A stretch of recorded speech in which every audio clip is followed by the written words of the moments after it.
Si tú fueras a bautizarte como adulto, como libre pensador, decidiendo por ti mismo lo que tú quieres creer, tú estarás en desacuerdo con el Estado. El Estado no podría aceptarlo porque había una resurrección.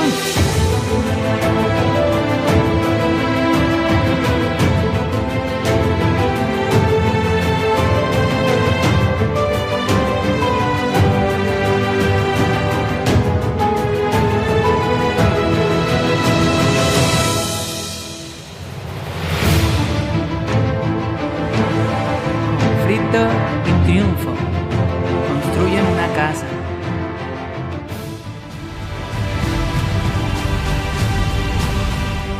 Bueno, esta noche es la última de esta serie. Empezó diciendo cómo Dios reunió todas las verdades durante la Reforma y el periodo posterior a la Reforma, cómo llegó la Reforma a los Estados Unidos, cómo se desarrolló la verdad a partir de ahí y se agregaron nuevas verdades.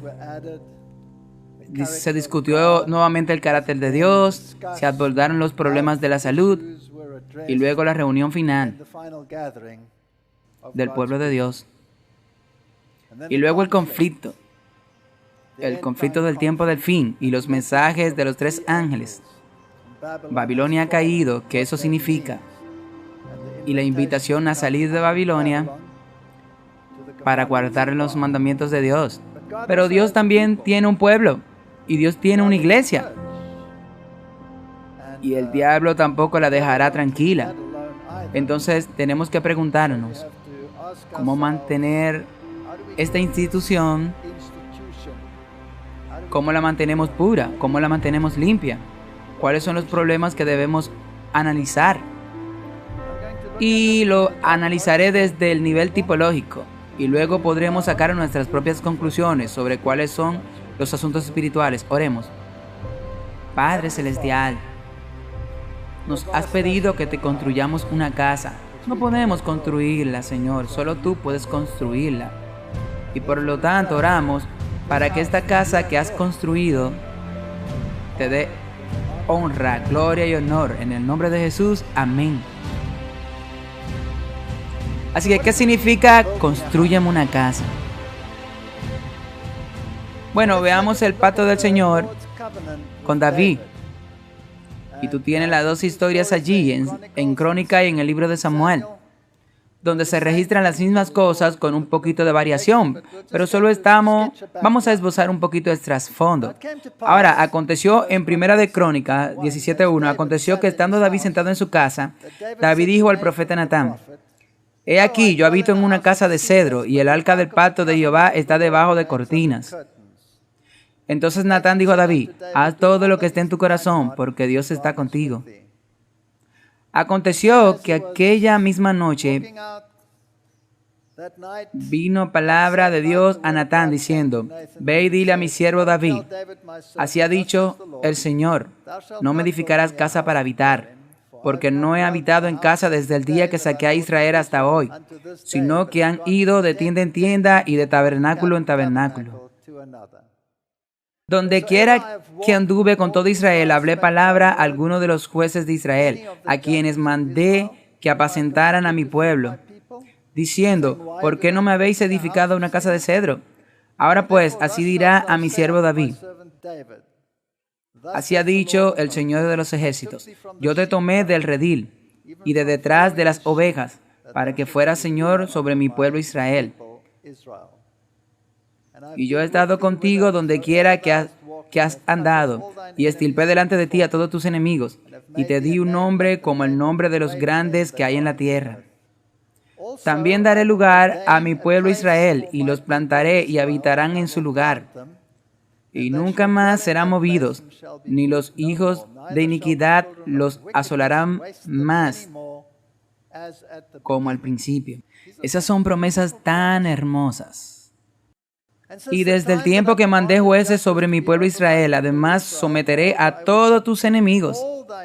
Además te digo que el Señor te edificará una casa. Esa es la casa de David. Incluso él iba a conseguir una casa. Ahora, esta es una historia tipológica, porque nunca realmente alcanzó su pleno cumplimiento en esos días. Y acontecerá que cuando tus días sean cumplidos y tenga que irte a estar con tus padres, levantaré tu descendencia después de ti, la cual será de tus hijos, y afirmaré su reino. Él me edificará una casa, y yo afirmaré su trono para siempre. Yo seré su padre, y él será mi hijo, y no quitaré mi misericordia de él como lo tomé del que fue antes de ti. Pero lo estableceré en mi casa y en mi reino para siempre, y su trono será firme para siempre. Y conforme a toda esta visión, así habló Natán a David. Ahora, obviamente, esto es tipológico, porque nunca sucedió el para siempre y siempre. Esa es una referencia a Cristo, y el verdadero constructor de la casa es Cristo. Así que David estaba muy agradecido y oró y dijo, y vino y se sentó delante del Señor y dijo, ¿quién soy yo, Señor Dios? ¿Y cuál es mi casa que me has construido?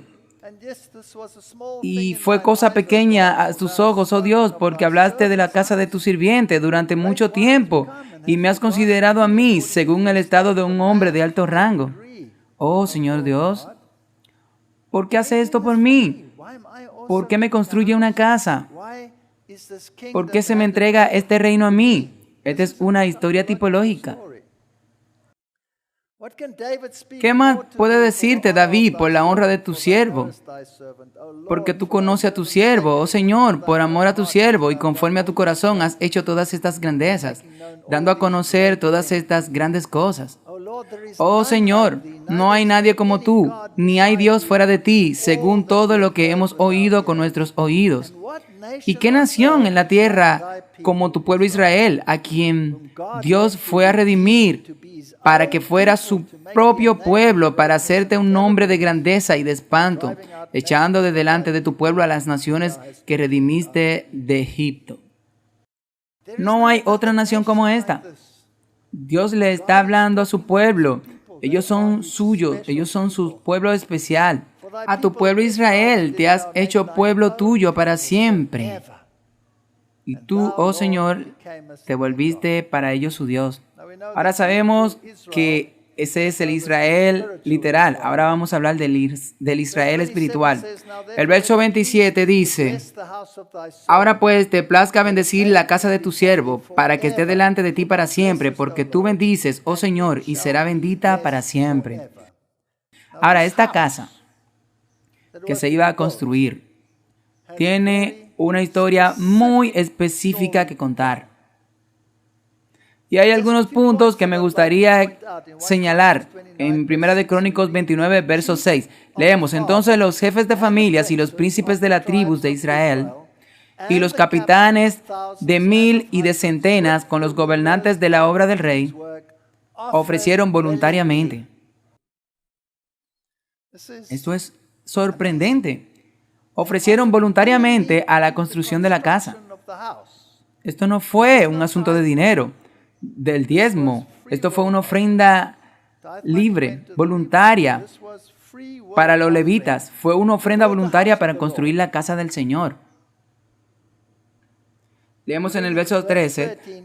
Ahora pues, Dios nuestro, te damos gracia y alabado sea tu glorioso nombre. Pero ¿quién soy yo y qué es mi pueblo para que podamos ofrecer tan voluntariamente según esta clase? Porque todo es tuyo y de lo tuyo te damos. Porque extranjeros y advenedizos somos delante de ti, como lo fueron todos nuestros padres. Nuestros días sobre la tierra son como una sombra y no hay quien habite. Oh Señor Dios nuestro, todo este tesoro que hemos preparado para edificarte casa a tu santo nombre de tu mano viene y es todo tuyo. Así que el pueblo ofrendó voluntariamente para construir la casa. ¿Y qué eso representa? Debemos estar preparados para ofrecer voluntariamente, no de diezmos, sino de ofrendas, para hacer crecer la casa del Señor. Ahora, hay algunos puntos muy interesantes en cuanto a la construcción de este templo y la tipología que hay detrás de esto. Primero, y muy importante saber dónde se construyó el templo. La casa que había de ser edificada sobre la era de Onán el Jebuseo. Así que si miramos el sitio de construcción hoy, aquí es donde está el templo en el monte Moriah. Y junto a él corre el valle de Kidrón y hablaremos sobre el significado de eso. Y conocemos la historia, solo voy a repasar lo que discutí en una conferencia anterior, así que no voy a entrar en detalle. Y Satanás se levantó contra Israel y provocó a David a censar a Israel. Y le dijo Joab, el gobernante del pueblo, que cuente a Israel desde Beersheba hasta Dan y tráigame el número de ellos para que yo pueda saberlo. E incluso Joab, este hombre endurecido, respondió, el Señor haga a su pueblo 100 veces más de lo que son. Pero mi señor el rey, ¿no son todos ellos siervos de mi señor? Entonces, ¿por qué mi señor requiere esto? ¿Por qué quiere esta causa de transgresión para Israel? Y considero que este es un punto muy importante. Siempre nos fijamos en los números. No debemos mirar los números. Solo haz tu trabajo. Déjalos en manos del Señor. El Señor puede salvar por pocos y el Señor puede salvar por muchos. Ese no es el punto. Y tú podrías estar pensando que está llegando una persona, pero cuando piensas en cómo los predicadores de la antigüedad llegaron a la verdad, esto eran evangelistas que fue, por ejemplo, en el caso de Wesley, si no recuerdo mal, él estaba predicando en un pueblo y Wesley fue a escuchar, creo que era Wesley, sí, correcto. Y él era el único allí. Wesley era el único. Y el predicador pensó para sí mismo, esto es un desastre, no tengo audiencia. Pero hay uno sentado aquí, así que voy a predicar y ver el resultado. Nosotros siempre miramos los números, por lo que no queremos mirar los números y ciertamente no queremos contar, porque podríamos tener que elegir entre 3 maldiciones. Dejar los números a Dios. Sin embargo, la palabra del rey prevaleció contra Joab y lo trajo a la suma, pero Dios estaba disgustado. Y Dios se disgustó con esta cosa, por tanto hirió a Israel. Y David dijo a Dios, he pecado mucho por haber hecho esto, pero ahora te ruego que quite la iniquidad de tu siervo, porque he hecho muy neciamente. No podemos juzgar el trabajo de un hombre por números. No podemos decir que este es el criterio con el que trabajamos. Así que si miras un anuncio, por ejemplo, Shabbat está trabajando quizás con 8 personas. Pero ¿quién sabe qué van a hacer esas 8 personas? Nadie sabe. Uno le habla al otro. No sabemos. Nosotros no sabemos el resultado. Deja los resultados a Dios. Deja los resultados a Dios. Dios estaba disgustado y el Señor le habló a Gad. Dile así a David, escoge 3 cosas, 3 años de hambre. Así que eliges 3 años de hambre o 3 meses para ser destruido delante de tus enemigos, mientras que la espada de tus enemigos te alcanza. O si no, por 3 días, espada de Jehová. Incluso pestilencia en la tierra. Y David dijo, me someteré a Dios. No me pongas en manos de mis enemigos. Por favor, no hagas eso. Me someteré a ti, mi Dios. Y dijo David a Gad, en gran aprieto estoy, caiga ahora en la mano de Jehová, porque muy grandes son sus misericordias, mas no caiga yo en manos de hombres. Entonces Jehová envió pestilencia sobre Israel, y cayeron de Israel 70,000 hombres. Esa es una tremenda tipología. Ahora, ¿a quién Dios habría destruido? Dios no es arbitrario. Lo que hizo fue limpiar a Israel de aquellos que lo habrían contaminado y alejado de su propósito. Y no podemos juzgar lo que Dios hizo allí, en su gran sabiduría. Dios intervino, pero no eliminó a David, quien era el responsable, porque vio que a través de las acciones de David e incluso a través de su gran pecado, eventualmente saldría un gran bien. Y por lo tanto, Jerusalén representa al pueblo de Dios que sería destruido sin un intercesor. Por lo que tuvo que aprender esto, y David levantó los ojos y vio al ángel del Señor entre la tierra y el cielo, que está entre la muerte y la vida, teniendo una espada desenvainada en sus manos, extendida sobre Jerusalén. Entonces David y los ancianos de Israel, que estaban vestidos de cilicio, que es un requisito previo al arrepentimiento, esta es una condición, cayó sobre su rostro, y David dijo a Dios: ¿no soy yo quien ordenó que se contara al pueblo?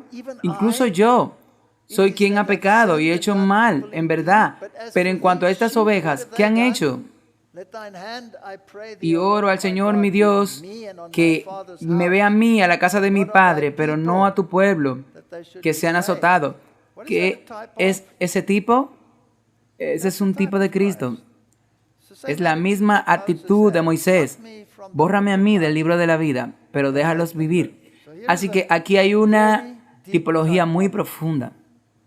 Y entonces David edificó un altar donde vio al ángel.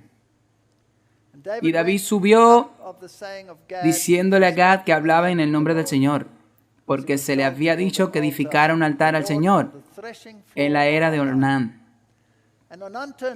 Y Ornán se volvió y vio al ángel, y sus 4 hijos con él se escondieron. Él estaba trillando trigo. Ahora, este es un símbolo de juicio, donde la paja se separa del trigo.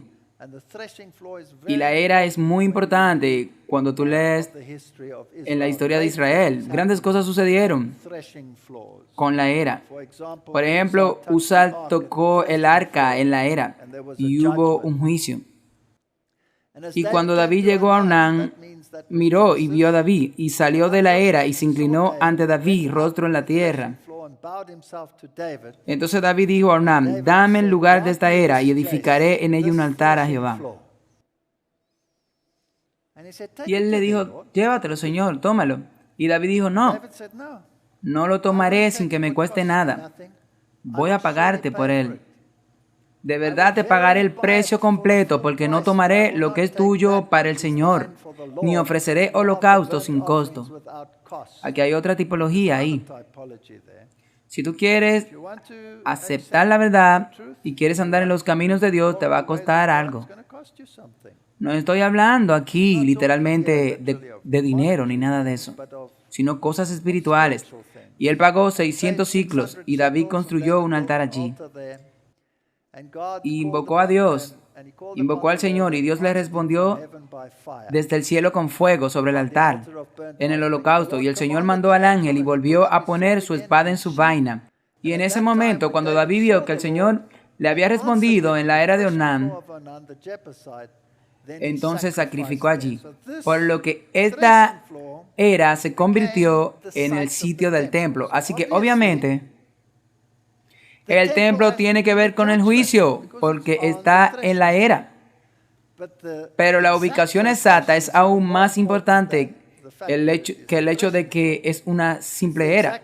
Es exactamente el mismo lugar donde Abraham preparó el sacrificio de Isaac. Y también es el lugar donde Jesús fue crucificado. Y luego David preparó todo para construir el templo. Reunió canteros y abundancia de materiales y cedros. Y David dijo: mi hijo Salomón es joven y tierno, y la casa del Señor debe ser construida extremadamente magnífica. Me gusta esa palabra en inglés. Extremadamente magnífica, de fama y gloria a lo largo de ¿cuántos países? Todos los países. Y por lo tanto haré preparativo para eso. Así que David preparó todo en abundancia antes de su muerte.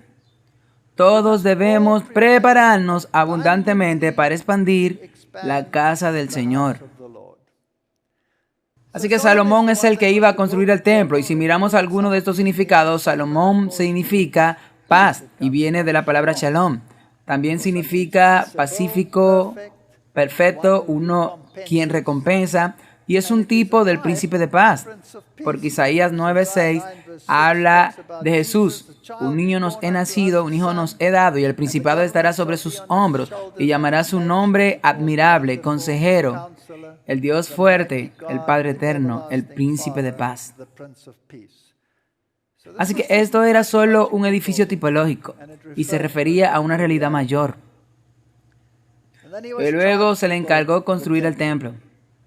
El verso 9 en Primeras de Crónicas 22 dice: He aquí el hijo nacerá de ti, hablando a David, y será un hombre de descanso. ¿Qué eso te dice? Que viene a mí todos los que estáis trabajados y cargados, y yo os haré descansar. Y yo le daré descanso a él y a todos sus enemigos alrededor, porque su nombre será Salomón. Y daré paz y tranquilidad a Israel en sus días. Y él edificará una casa a mi nombre, y él será mi hijo, y yo seré su padre, y estableceré el trono de su reino sobre Israel para siempre.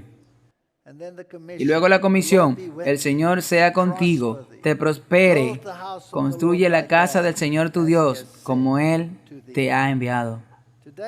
Hoy esas palabras son para todos nosotros. Solo el Señor Dios te dé sabiduría y entendimiento y te dé la orden concerniente de que construya la casa de Israel, igual a la ley del Señor tu Dios. Así que aquí hay un criterio para esta casa. Ahora Daniel habla sobre un pueblo que guiará a muchos a la justicia. Y él dice, estas personas deben ¿entender qué? El plan de salvación. Y tienen que guiar a muchos a la justicia. Ahora, mi hijo, el Señor esté contigo y te prospere, y edifique la casa del Señor tu Dios, como Él te dijo. Solo el Señor te dé sabiduría, entendimiento, para dar la orden acerca de Israel, para que guardes la ley del Señor tu Dios. He preparado para la casa de Jehová 100,000 talentos de oro, y 1,000 talentos de plata, y de bronce y hierro sin peso, porque es en abundancia. También he preparado madera y piedra. Así que si en verdad tú tienes en tu corazón ayudar a construir esta casa, ¿el Señor proporcionará los medios, sí o no? Claro que lo hará. Él lo hará. David también ordenó a los príncipes de Israel que ayudaran a Salomón. Así que la ayuda de los príncipes en el versículo 15 dice: además, contigo hay muchos artesanos, canteros y trabajadores de la piedra de la madera, y toda clase de artesano para toda obra, para todo trabajo. Y esto es lo que Dios necesita para construir su casa. Él necesita variedad. No puedes moldear la casa de Dios en una sola persona. Debe haber variedad de oro, de plata. Así David mandó a todos los príncipes de Israel que ayudaran a su hijo Salomón, diciendo: ¿no está el Señor tu Dios con ustedes? Y nos ha dado descanso por todas partes, porque ha entregado a los habitantes de toda la tierra en mi mano, y la tierra es sometida ante el Señor y ante su pueblo. Ahora poned vuestro corazón y vuestra alma en buscar al Señor vuestro Dios. Levantaos, pues, edificad el santuario del Señor para Dios, para traer el arca del pacto del Señor y los vasos sagrados de Dios a la casa que se va a construir en el nombre del Señor. Ahora, si pensamos en esta casa como la iglesia, ¿qué debe haber en la casa? Todas las cosas. El arca del pacto, el arca sagrada debe entrar. Y David dijo a su hijo Salomón: sé fuerte y valiente. Hazlo. No le habla a David, nos habla a nosotros. Hazlo. No temas ni desmaye, porque el Señor tu Dios, aún mi Dios, estará contigo. No te dejará ni te desamparará hasta que hayas terminado la obra para el servicio de la casa del Señor. Él no faltará a su promesa. Y he aquí la clase de los sacerdotes y los levitas, incluso ellos estarán contigo para el servicio de la casa de Dios. Y estarán contigo para todo tipo de trabajo, todo hombre hábil dispuesto. Y eso es importante. Todo hombre hábil, dispuesto. Para cualquier tipo de servicio, también los príncipes y todo el pueblo serán santos a tu mandato. Así que esa era la casa típica. Ahora vamos a la antitípica casa. Dice Zacarías en el capítulo 6, verso 12, y háblale diciendo, así dice el Señor de los ejércitos, diciendo, he aquí el hombre cuyo nombre es la rama, y de él brotará de su lugar y edificará el templo del Señor. ¿Quién va a edificar el templo? La rama. Ese es Jesús. Incluso Jesús edificará el templo del Señor y Él llevará la gloria y se sentará y gobernará en su trono y será sacerdote en su trono y se celebrará el concilio de paz entre ambos. Así que esto tipológicamente se refiere a la casa donde Jesús reina. Así que la iglesia y Jesucristo son inseparables. Juan 2:19. Y Jesús respondió, puedo destruir este templo y en 3 días levantarlo. Pero él hablaba del templo de su cuerpo. Y luego dijo lo siguiente, puedo destruir este templo y en 3 días volverlo a construir. Y lo escuchamos decir, destruiré este templo que está hecho con manos y en 3 días construiré otro hecho sin mano. Esas son las dos referencias en Marcos y en Mateo. Pero ¿de qué le estaba hablando? Si alguno contaminara el templo de Dios, Dios lo destruirá a él. Este es un texto serio. Así que leámoslo de nuevo. Si algún hombre profana el templo de Dios, Dios mismo lo destruirá a él, porque el templo de Dios es santo. Porque el templo de Dios eres tú. Esto es serio. Ahora, aquí hay una interesante historia en la Biblia de lo que pasó cuando los esclavos son puestos en libertad. Y lo leemos en Éxodo capítulo 1, desde el verso 1. Estos son los juicios que les propondrás. Si comprareis siervo hebreo, 6 años servirá, y al 7º saldrá libre gratis, por nada. Si él vino solo, él saldrá solo. Si estuviera casado, entonces su esposa saldrá con él. Así que si tienes el esclavo y él se casó después de los 6 años, debes dejarlo ir con su esposa. Pero ahora, si su amo le ha dado a él una esposa y ella le ha dado hijos e hijas, la esposa y sus hijos serán de su amo y él saldrá solo. Él tiene que dejar atrás a la esposa y a los niños. ¡Wow! Eso es muy duro. Y si el siervo dijere claramente, amo a mi amo, a mi esposa y mis hijos, no quiero ser libre. Entonces su amo lo llevará ante los jueces. También lo llevará a la puerta o al poste de la puerta y su amo le horadará la oreja con un aul y para siempre le servirá. Para siempre. ¿Qué significa esa historia? ¿Por qué el Señor dio tal ordenanza? Si vamos al Salmo 40, verso 6, un salmo mesiánico. Sacrificio y ofrenda no quisiste tú. Mis oídos abriste, holocausto y ofrenda no pediste. Entonces dije, Señor, yo voy, en tu libro está escrito de mí, me deleito en hacer tu voluntad. Oh, mi Dios, sí, tu ley está dentro de mi corazón. ¿Quién es este que está hablando aquí? Es Jesús, ¿sí? Pero este verso, parte de este verso, mis oídos has abierto. Ahora, esta palabra abierto es karao. Karao. Y literalmente significa una raíz primitiva, apropiadamente dicha para cavar generalmente o para abrir. Así que ¿quién es el único que se iba a casar para siempre y eligió ser el esclavo? Jesús. Esta es la tipología. En otras palabras, él amaba tanto a su esposa. ¿Quién es su esposa? La iglesia.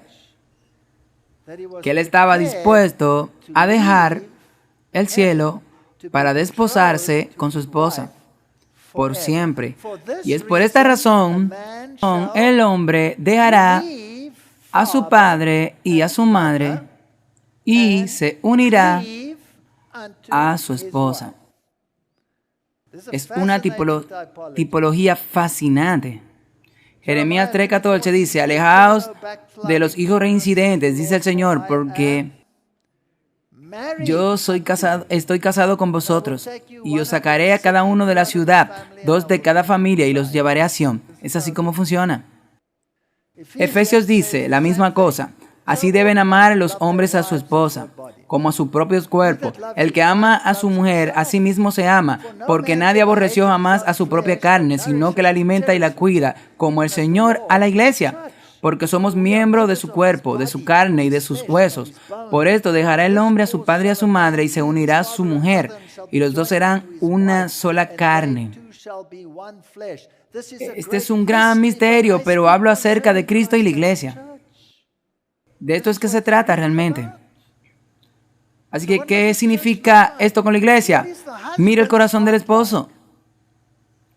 ¿Cómo ha venido a hacer tu voluntad? Señor, en mi corazón he guardado tu ley. Apocalipsis 19:7. Gocémonos y alegrémonos y démosle gloria, porque han llegado las bodas del Cordero y su esposa. Y se ha preparado, y a ella se le ha concedido que se vista de lino fino, limpio y resplandeciente, porque el lino fino es la acción justa de los santos.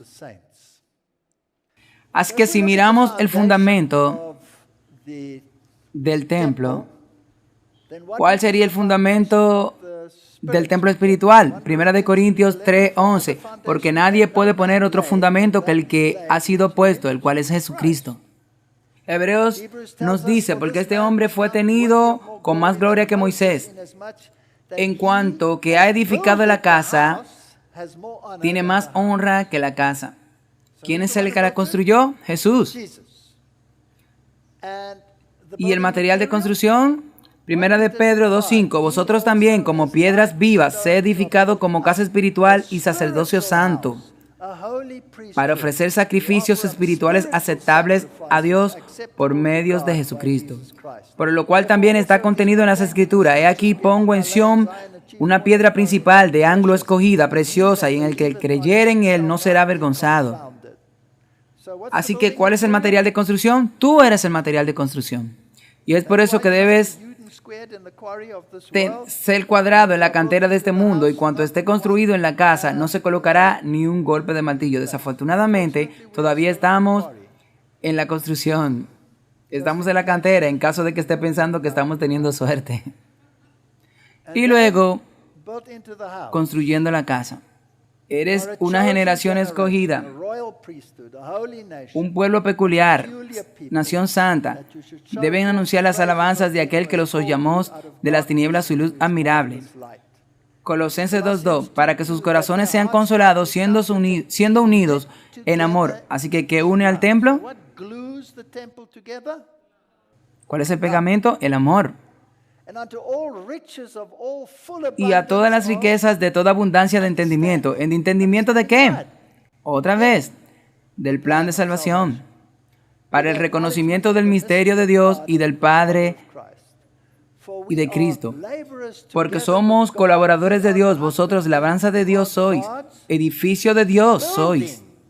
Necesitamos entender el concepto del templo. De lo contrario, solo vamos a leer una historia sobre un templo que fue construido o destruido, pero hay un significado mucho más profundo y llegaremos al significado en un momento. En quien todo el edificio bien coordinado va creciendo para ser un templo santo en el Señor. En quien todo el edificio bien coordinado va creciendo para ser un templo santo en el Señor. Así que esta es la casa del Señor. Y necesitamos entender la gran confesión. Mateo 16:13. Cuando Jesús llegó a las costas de Cesarea Filipa, preguntó a sus discípulos, ¿quién dicen los hombres que yo soy? Y unos de ellos dijeron, dicen que eres Juan el Bautista, otros que eres Elías, otros que eres Jeremías o uno de los profetas. Pero esa no es la pregunta. ¿Quién dicen ustedes que yo soy? Fíjate que la palabra G está en plural. ¿Quiénes dicen ustedes que soy? Y Simón Pedro respondió y dijo, tú eres el Cristo, el Hijo del Dios viviente. Y Jesús dice, bendito eres, Simón. Esto no te lo reveló carne ni sangre, sino mi Padre que está en los cielos. Y te digo a ti, Pedro, que sobre esta roca edificaré mi iglesia y las puertas del infierno no prevalecerán contra ella. Y nosotros sabemos que ese no es el Pedro físico, sino la gran confesión. Tú eres el Cristo, el Hijo del Dios viviente. Si no tienes la gran confesión en tu corazón, tú no tienes parte en el templo. Así que no dejes que nadie escriba a Jesucristo fuera del templo en términos de su divinidad o cualquier aspecto. Por lo que algunos podrían querer construir la iglesia sobre Pedro. Algunos podrían querer tener a Apolo o a Pablo, pero Dios ya ha declarado sobre cuál es el fundamento. Debe ser construido sobre la gran confesión. Así que solo a la luz del servicio del templo podemos vislumbrar las profundidades del plan de salvación. Veamos algunos de estos puntos. La ubicación es muy importante. La construcción, cómo está construido, y el servicio. Ahora, aquí está este mapa nuevamente, y aquí estaba el Palacio de los Reyes, donde vivían, y del otro lado estaba el sitio del templo, y al lado del sitio del templo estaba el Valle de Kidrón, aquí abajo. Y este valle también era el jardín del rey, así que ahí estaban los jardines. Y parte del valle, si cruzabas, era el jardín del Getsemaní, toda parte de ese valle. Es muy importante que entendamos dónde estaba. Así que echemos un vistazo al significado del Valle de Kidrón y el sitio del templo. Ahora, en el Nuevo Testamento, solo el Evangelio de Juan menciona el Kidrón. Solo un verso en todo el Nuevo Testamento. Y eso es Juan 18. Cuando Jesús hubo dicho esa palabra, salió con sus discípulos sobre el arroyo Kedrón, que es Kidrón en griego, donde había un jardín, en el cual él entró y sus discípulos. Un verso diciendo que él pasó al cedro y al otro lado en las orillas estaba el jardín. Eso es todo lo que dice. Echemos un vistazo a la relación entre el río Gihón, el arroyo Kidrón y el Mar Muerto. El río Gihón fluía a través del Valle de Kidrón, también conocido como el Valle de Josafat, y emergía en una cueva en la ladera oriental de la ciudad de David, sobre el Valle de Kidrón, y de allí las aguas fluían hacia el valle, y el Gihón regaba las parcelas agrícolas en las terrazas, en las laderas de la ciudad de David. Esta área se llamaba el Jardín del Rey, y las referencias están ahí, en Jeremías, en los Reyes y Nehemías. Por lo que el Valle de Kidrón es un valle profundo para el noreste de Jerusalén. En el Kidrón comienza en el noreste de Jerusalén, a la altura de tantos flujos, tantos pies, y eventualmente se une a varios otros valles, y el Kidrón continúa su camino, corriendo en un curso sinuoso a través del desierto de Judea, y terminando en la costa noroeste del Mar Muerto. Así que esta agua fluye desde el sitio del templo, todo el camino a través del desierto, hasta el Mar Muerto. La imagen de las Escrituras se refiere al arroyo Kidrón, que estaba ubicado fuera de Jerusalén, y un arroyo es un pequeño arroyo natural de agua dulce.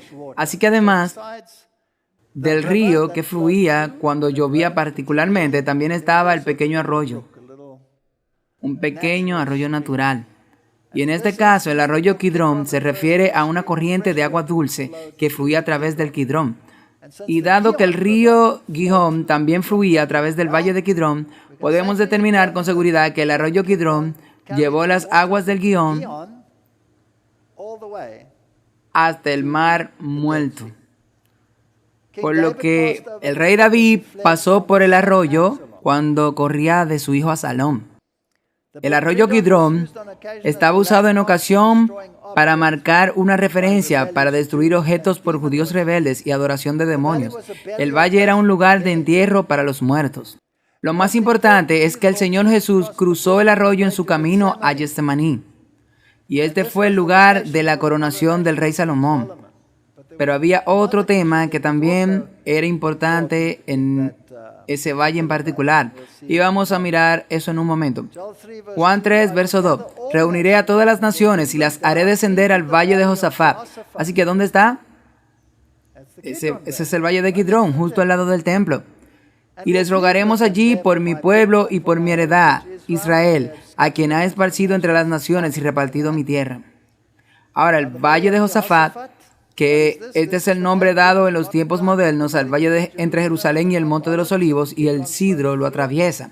Y aquí Josafat derrocó a los ejércitos confederados de Israel. Y en este valle Dios iba a derrocar a los tiriones y a los sidonios con un derrocamiento total, por lo que hubo algunas batallas tipológicas. Y el valle de Josafat se equiparará con la gran batalla de brujas al final de los tiempos, Armagedón, por lo que todo se centra en este valle de Kidrón. También fue un cementerio y hay algunas tumbas allí, por lo que hay un paralelismo sorprendente entre el punto final del río Gihón y el final del río visto en la visión contada por el profeta Ezequiel. Entonces el profeta Ezequiel trae esta visión al frente, o tiene una visión de estas aguas, y donde se mencionan las aguas a medida que desembocan en el mar muerto. Echemos un vistazo a algunos de esos versos. Ezequiel 47, verso 1. Después me llevó de nuevo a la puerta de la casa, y aquí agua salía de debajo del umbral de la casa hacia el este, porque el frente de la casa estaba hacia el oriente y las aguas bajaban de debajo de la derecha, del lado derecho de la casa, en el lado sur del altar. Me sacaron del camino de la puerta del noroeste y me llevaron por el camino exterior hasta la puerta exterior, por el camino que mira hacia el este, y he aquí que salían aguas a la derecha. Y cuando el hombre que tenía el cordel en la mano salió hacia el este, midió 1000 cupidos y me llevó a través de las aguas. Las aguas me llegaban a los tobillos.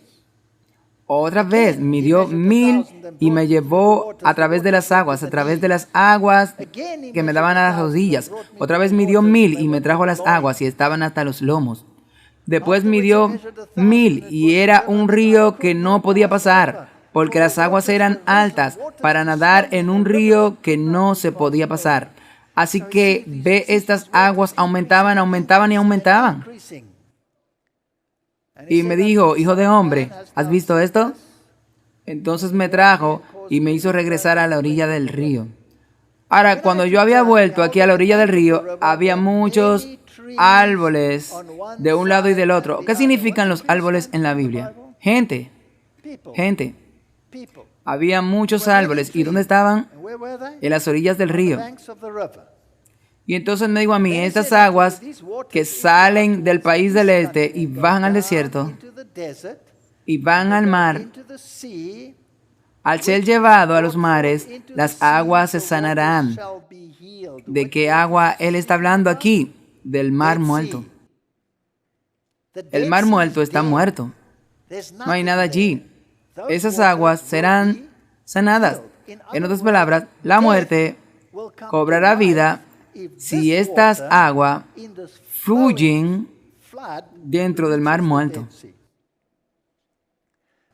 Y se acontecerá que todo lo que vive, todo lo que se mueve, por donde quiera que pasen los ríos, vivirá. Donde quiera que ese río vaya, habrá vida. Donde ese río no vaya, no habrá vida. Solo habrá desierto y muerte. Y habrá una multitud muy grande de peces. porque estas aguas vendrán, porque ya serán sanadas, y todo lo que esté en el río vivirá, y vendrá a vivir. Y acontecerá que los pecadores se pararán sobre él desde el punto de vista hasta el resplandor interior, y será un lugar para extender las redes. Sus peces serán según su especie, como los peces del gran mar en gran cantidad. ¿Está comenzando a obtener una tipología aquí? Pero sus fortalezas y sus pantanos no serán sanadas. Serán dados a la sal. Y junto al río, a sus orillas, y a este lado y al otro lado, crecerán todos los árboles para comer, cuya hoja no se marchitará, ni su fruto se consumirá. Así que los árboles que se planten a lo largo del río darán frutos. Es fascinante. Y traerán sus frutos conforme a sus meses, porque sus aguas brotan del santuario. Esto es interesante. Estas aguas brotan del santuario, y su fruto será para comida y su hoja para medicina.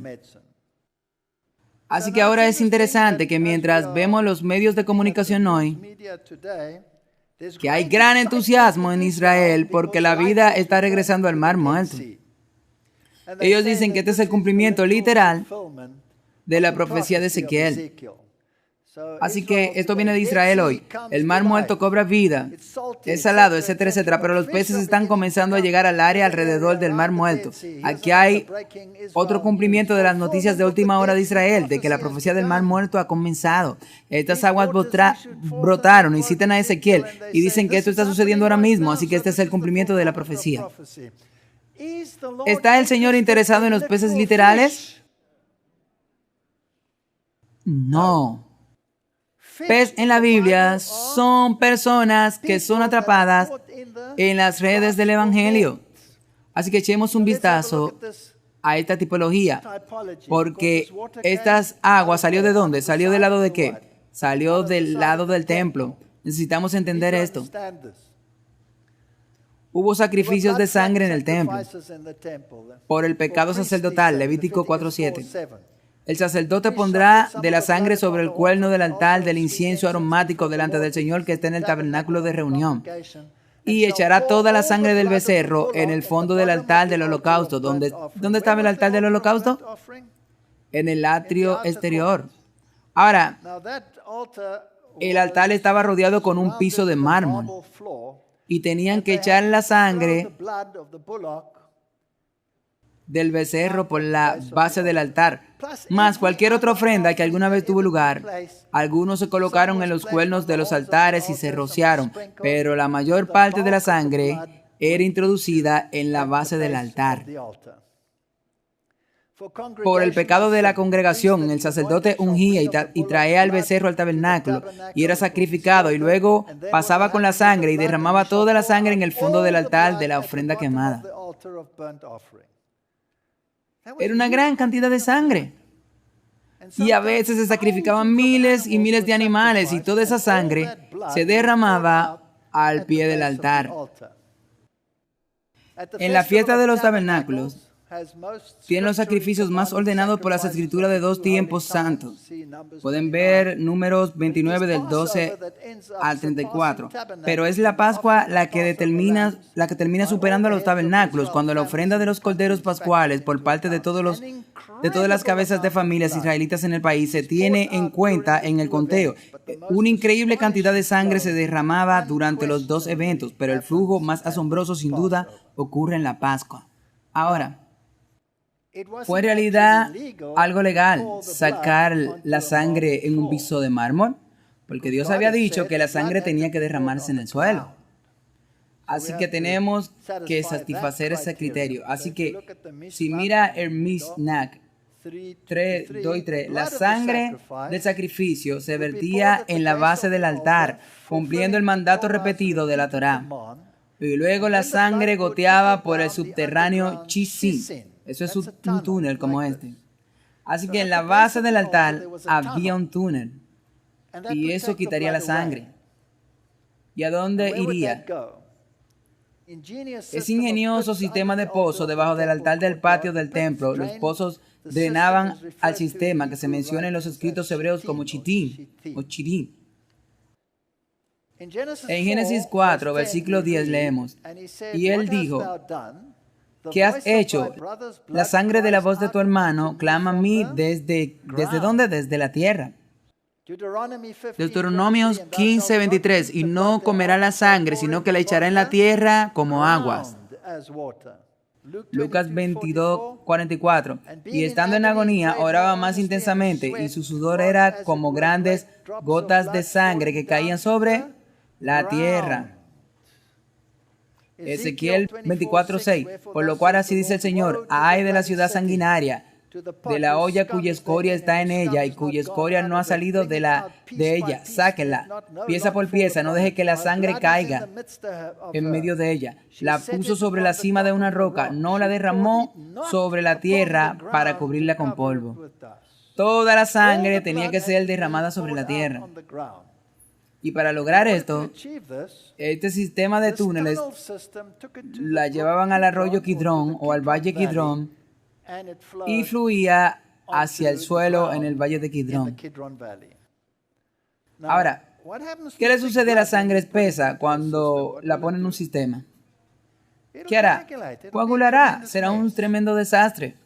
Por lo que la única forma de bajarla es cuando la derrama con agua. Por lo que siempre hubo un flujo de sangre y agua desde el templo hacia el Kidrón. Ahora, los judíos siempre tomaban todo en exceso. La Biblia nunca dijo que deberían hacer esto, pero lo hicieron porque pensaron que esta sangre era como tenía que ser. Si lees el Talmud y el Pesajim 65b, dice que es lo que pensaba el rabino Yehuda. Dijo a los sabios, de acuerdo con sus palabras, ellos taparon los hoyos en el patio. Le dijeron que es loable que los hijos de Aarón caminen hasta que sus tobillos estén ensangrentados.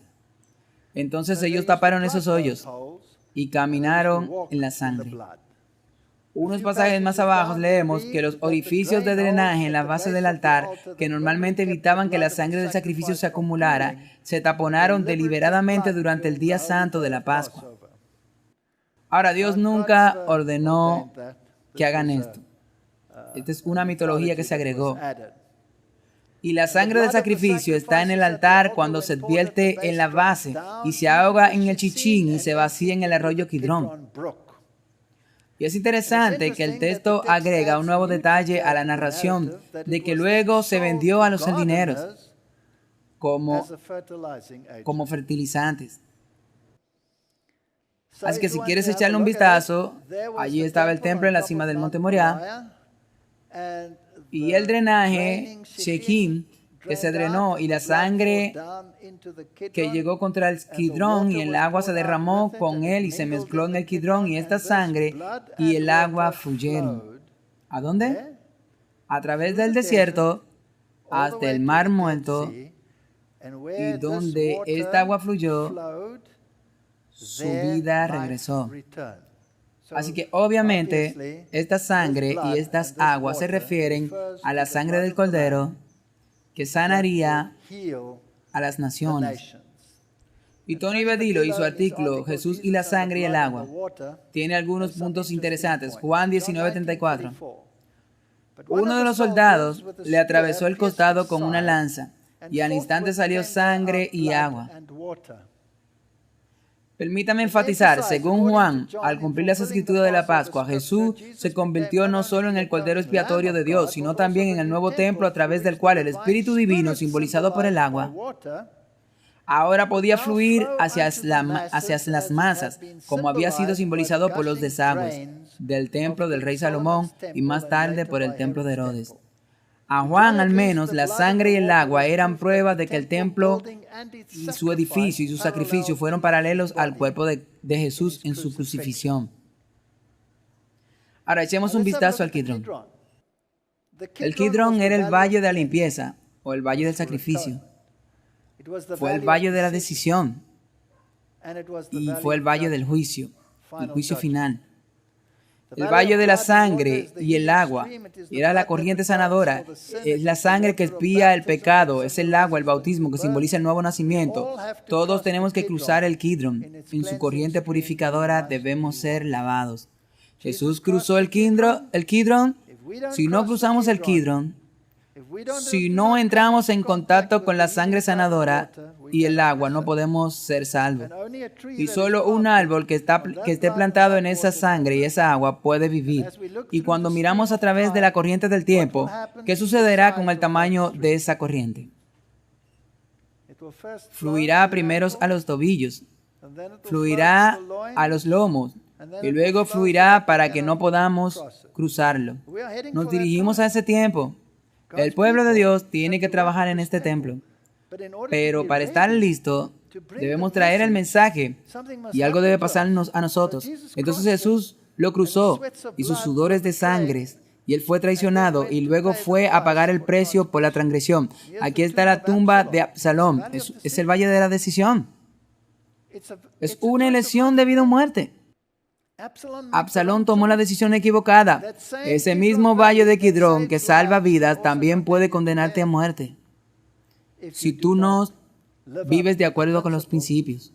Y David cruzó el valle de Kidrón para escapar de la traición de Absalón. Jesús cruzó el Kidrón para aceptar la traición de Judas. Es una tipología increíble. Génesis 14, verso 17. Y el rey de Sodoma es otro punto importante. Salió al encuentro de Abraham después de su regreso de la matanza de Chateloama y los reyes que estaban con él, en el valle de Chávez, que es el valle del rey. Ahora, justo en el principio, todo sucedió en ese valle de Kidrón, porque este es el mismo valle. Y Melquisedec, rey de Salem, sacó pan y vino. Y él era sacerdote del Dios Altísimo, y lo bendijo, y dijo: bendito sea Abraham, Dios del Altísimo, Creador del cielo y de la tierra, y bendito sea el Dios Altísimo que ha entregado tus enemigos en tu mano. Y le dio el diezmo de todo. ¿Dónde dejó a los esclavos libres? Fue en este valle. Ahora, imagínate, ¿dónde fueron llevados los cautivos? ¿Dónde fue llevado? Ellos vivían en Sodoma, ¿no es cierto? Pero él no trajo a los cautivos a Sodoma y le dijo a los reyes de Sodoma: aquí están los cautivos, y cada uno fue y lo tomó. No, él tomó los cautivos que fueron arrebatados de la mano del enemigo. Y a propósito, esos reyes que fueron arrebatados de las manos, era el rey del norte. Era el rey de Babilonia. Y él trajo a aquellos que fueron arrebatados de la mano de ese rey, de la mano del rey de Babilonia, no de Sodoma. Y él los llevó al valle de Kidrón. Y allí fueron puestos en libertad. ¿Y cuál fue el pago? Nada, ni un centavo. Pero le dio a Melquisedec el diezmo de todo. Y el rey de Sodoma dijo a Abraham: dame las personas y toma para ti los bienes. Y Abraham dijo al rey de Sodoma: he alzado mi mano al Señor, Dios Altísimo, poseedor de los cielos y de la tierra, que no tomaré desde un hilo hasta la correa de un zapato, y nada de lo que es tuyo tomaré, para que no digas: yo enriquecí a Abraham. Ahora, ¿cómo tú te enriquecías en el Antiguo Testamento? ¿Cómo se contaba tu riqueza? Por tus hijos. Por tus hijos. Apocalipsis 3:12. Al que venciere lo haré columna en el templo de mi Dios, y nunca más saldrá fuera. Y escribiré sobre él el nombre de mi Dios y el nombre de la ciudad de mi Dios, que es la nueva Jerusalén que desciende del cielo de mi Dios. Y escribiré sobre ella mi nombre nuevo. Así que este templo constituye a los redimidos de Jesucristo. Y en el corazón del templo está la ley, que es una transcripción del carácter de Dios. En el templo no hay lugar para la profanación. Ahora llegamos a otro punto. No hay lugar para la profanación en este templo. Los israelitas profanaron el templo con frecuencia, ¿sí o no? Ese era el templo literal, era un tipo. ¿Tú crees que el antitípico templo también está profanado? Por supuesto, si el tipo fue profanado, el antitipo también sería profanado. Así que, ¿qué se debe hacer con un templo que está profanado? Debe limpiarse. Ok. Así que en el corazón estaba la ley, y este templo existe, y no hay lugar para la profanación. No solo debe eliminarse el registro del pecado, sino que también debe eliminarse toda forma de idolatría, antes de que el nuevo nombre pueda ser escrito en los habitantes. Por lo que la idolatría es parte de la naturaleza carnal, y debe eliminarse del templo. Hablando individualmente como un templo, y está hablando de nosotros como una iglesia construida en el templo. Ustedes son las piedras vivas, el edificio es la iglesia, e individualmente necesitamos limpiar nuestro corazón de idolatría. Y el templo mismo, la iglesia, debe ser limpiada de idolatría. ¿Y cómo sucede eso? Bueno, ¿qué sucedió en el pasado? En el pasado todos los ídolos siempre fueron destruidos en el valle de Kidrón, porque ese es el único lugar donde pueden ser destruidos. El único lugar, no hay ninguna parte. Entonces echemos un vistazo a algunos ejemplos. El rey Asa limpia el templo. Primera de Reyes 15:11. Y Asa hizo los retos delante del Señor, como lo hizo su padre David, y sacó a los sodomitas de la tierra. Piensa un poquito por un tiempo. Deja que eso pase por las cámaras de tu mente. Y él quitó todos los ídolos que sus padres habían hecho. Y también la de Mahá, su madre. Y él la quitó de ser reina, porque ella había hecho un ídolo en la arboleada, y Asa destruyó su ídolo y lo quemó en el arroyo Kidrón. No hay lugar para la idolatría en el plan de la salvación, donde eres salvo por la sangre del Cordero.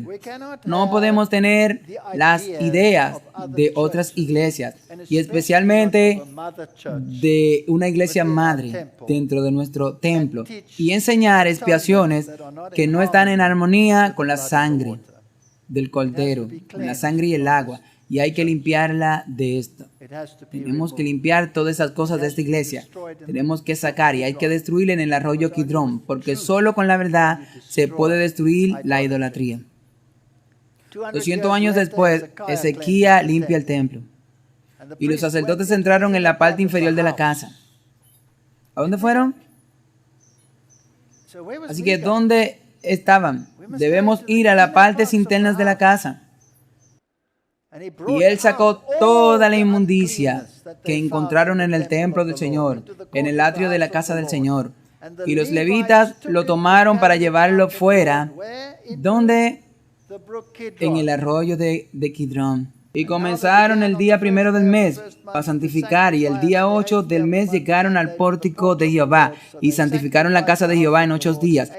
Y a los 16 días del mes primero terminaron. Entonces llegaron al rey Ezequías y dijeron: hemos limpiado toda la casa de Jehová y el altar del holocausto, con todos los utensilios, y la mesa de los panes de la proposición, con todos sus utensilios. Luego, unos 100 años más tarde, Josías también limpió el templo. E hizo que Hilkia, el sumo sacerdote, quitara los ídolos y los redujera a polvo. Segunda de Reyes 23:6. Y sacó la arboleada de la casa del Señor fuera de Jerusalén, por lo que la arboleada era un ídolo. También podría haber un bosque en el que eran ídolos, pero había un ídolo ahí. Y lo llevó al arroyo Kidrón y lo quemó junto al arroyo de Kidrón y lo pisoteó. Y echó el polvo de ella sobre los sepulcros de los hijos del pueblo y lo derribó. Y derribó las casas de los sodomitas que estaban junto a la casa del Señor, donde las mujeres tejían cortinas para el bosque. Y sacó a todos los sacerdotes de las ciudades de Judá y profanó los lugares altos donde los predicadores habían quemado sus incrustaciones desde Chiva hasta Besabé, y derribó los lugares altos en la puerta que estaban en la entrada de las puertas de Josué, el gobernador de la ciudad, que estaban a la mano izquierda, con un hombre en la puerta de la ciudad. Antes de que este templo sea limpio de toda idolatría, de falsas enseñanzas, no podremos hacer lo que tenemos que hacer si no vemos lo que tenemos que hacer. Porque la promesa es que tenemos una misión particular y si cumplimos bien esta misión, estaremos haciendo lo que la casa requiere. Isaías 43:5 dice, no temas porque yo estoy contigo, del oriente traeré tu descendencia y del occidente te recogeré.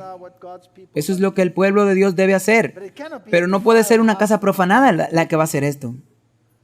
Y diré al norte, renuncia, y al sur, no os detenga, trae a mis hijos de lejos y a mis hijas de los confines de la tierra. Este es un mensaje universal.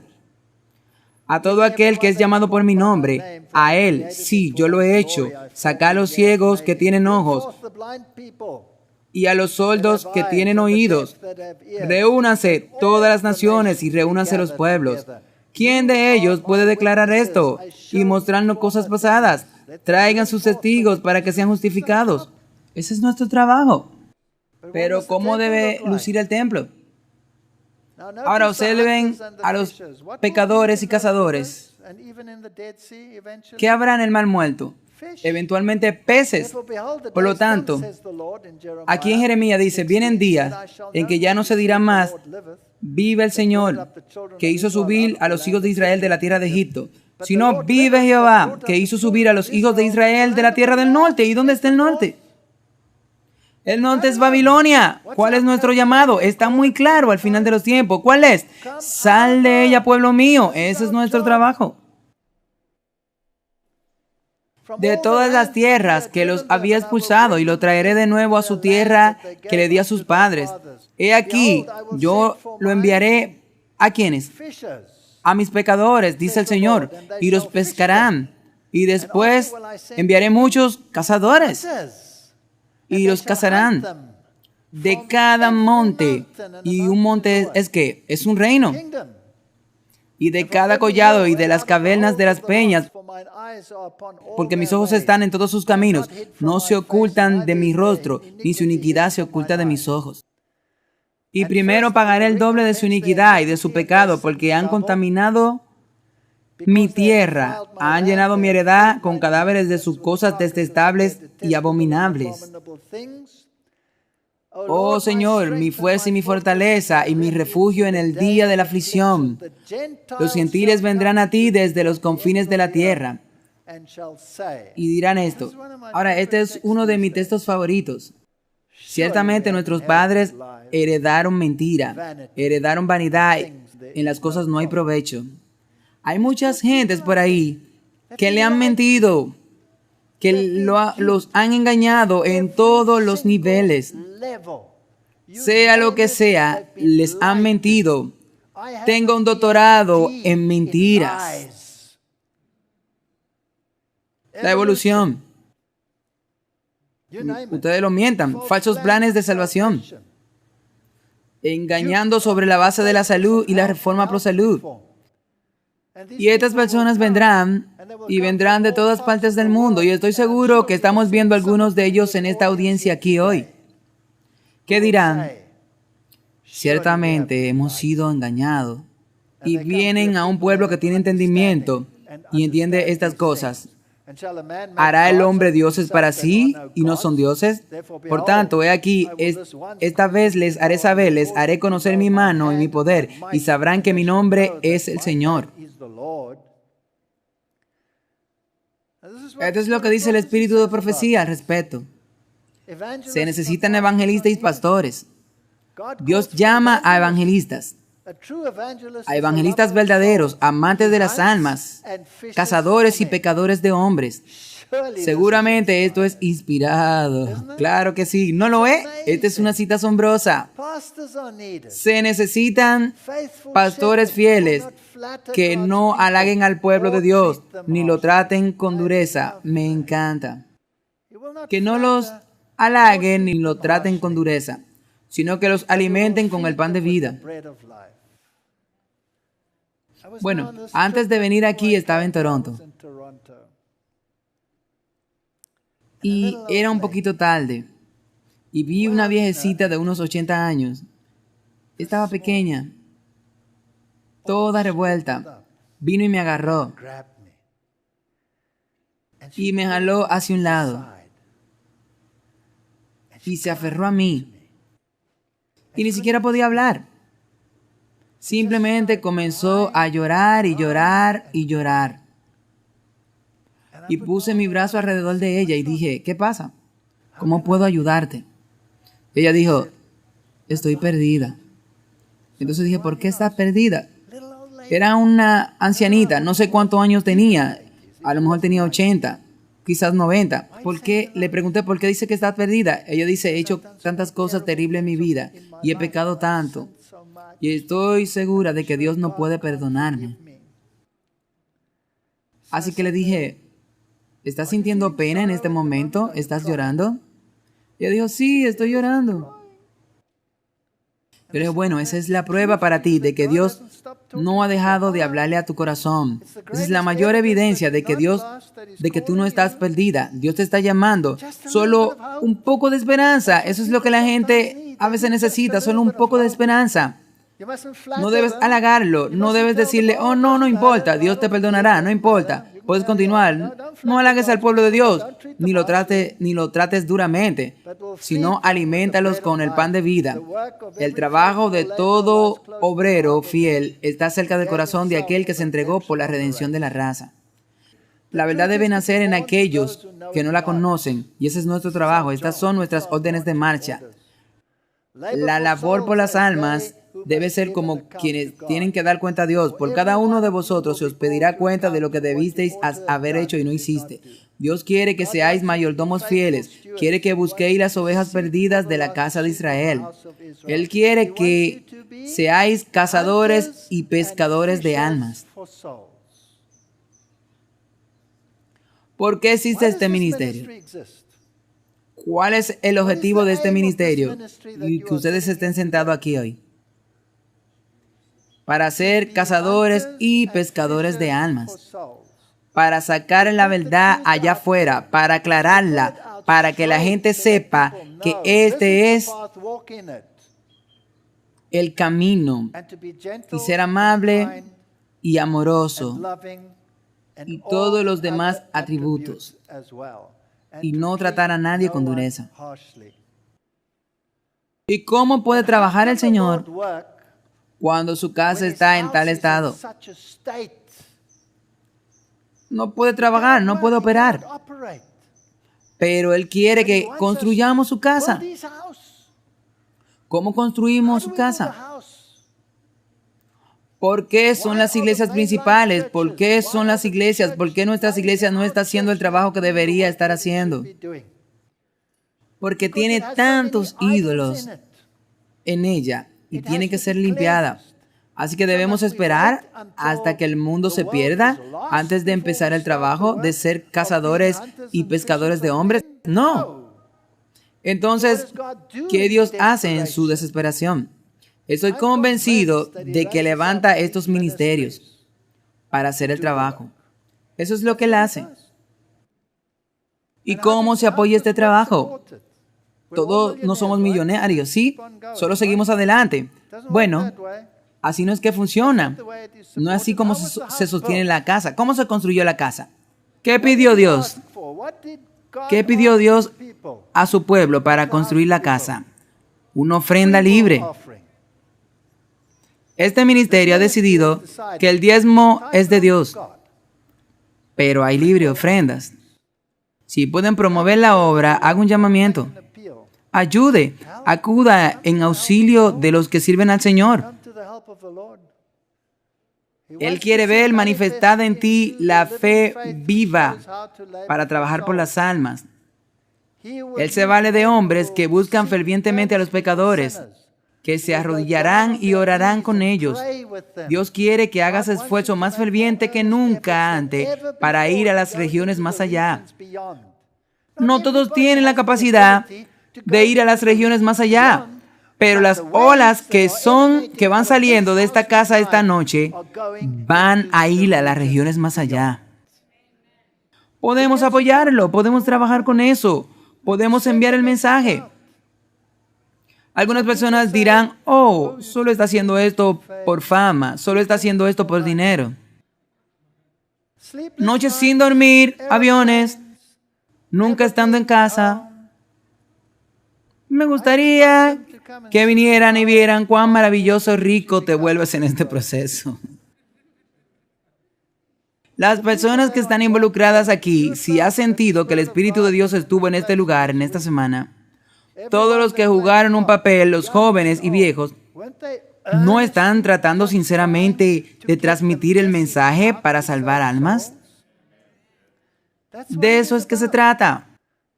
Quiero invitar a todo el mundo allá afuera a participar en la toma del mensaje. Y como dije antes, nadie bautiza en este ministerio. Tú te bautizas en la iglesia. Y el Señor sacudirá su iglesia cuando llegue el momento. Y toda la iglesia en todo el mundo traerá el fuerte clamor. Pero ¿vamos a impedir las gotas que podrían estar cayendo ahora? Dios quiere que hagan más esfuerzo que nunca antes para ir a las regiones más allá.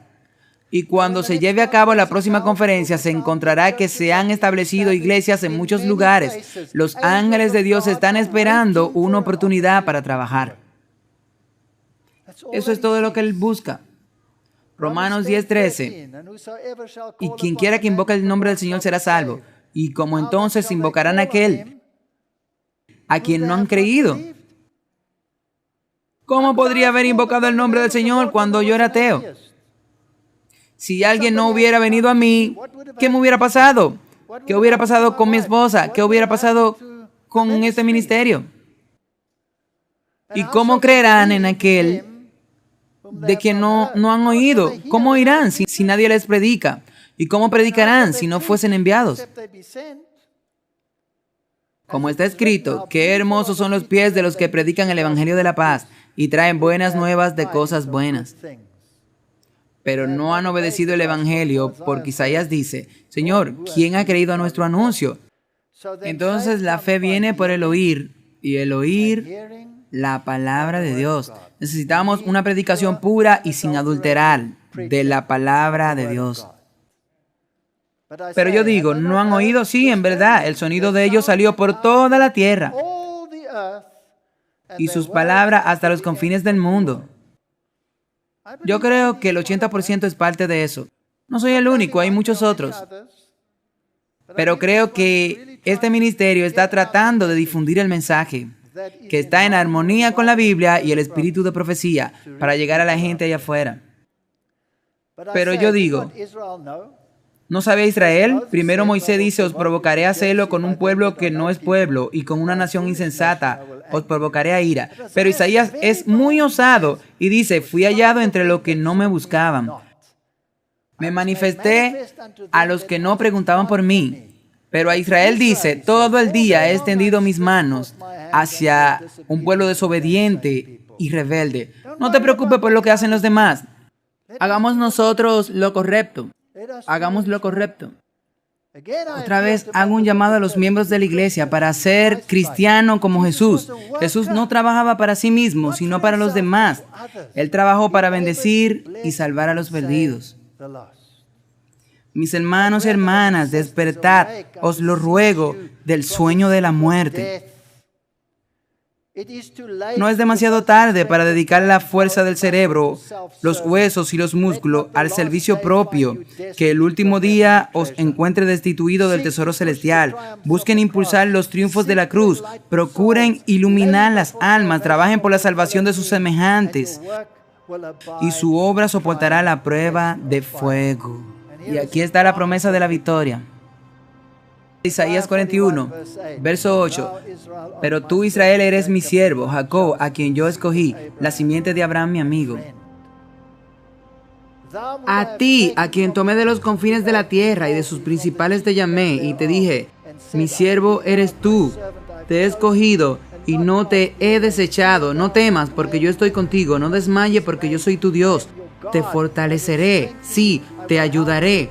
Sí, te sustentaré con la diestra de mi justicia. He aquí todo lo que se enojan contra ti serán avergonzados y confundidos. Serán como nada, y los que contiendan contigo perecerán. Con tales promesas, ¿por qué no vamos a tener éxito? Nuestro Dios no es un mentiroso. Que Dios nos ayude a entender los tiempos en que estamos viviendo y trabajemos en construir una casa en el nombre de Jesús. Amén. Oremos. Padre que esté en el cielo, hemos descuidado el trabajo de tu casa. Conferencia de la conferencia esta semana. Versículo del versículo en la pantalla. Declaración de la declaración de cómo se trabaja el trabajo de la salud. Y dijimos no. Admitimos nuestra culpa, admitimos nuestros pecados, hemos descuidado a lo que tú nos has llamado. Pero te pedimos, Señor, que nos capacite, que capacite a tu pueblo, despiértalo. Que ellos sean partícipe de este gran esfuerzo para llevar la verdad a un mundo que muere. Y aunque sea pequeño, permítenos comenzar allí y allá y dejar que las llamas, como en un incendio forestal, salten aquí y salten allá y a kilómetros de distancia, propagando la obra y haciendo lo que debimos haber estado haciendo durante muchos años. Perdónanos, Señor, por nuestros pecados, y gracias por perdonar nuestros pecados. Pero por favor, Señor, quédate con nosotros de acuerdo con esta promesa que está en la pantalla, y que edifiquemos junto la casa. En el nombre de Jesús, amén.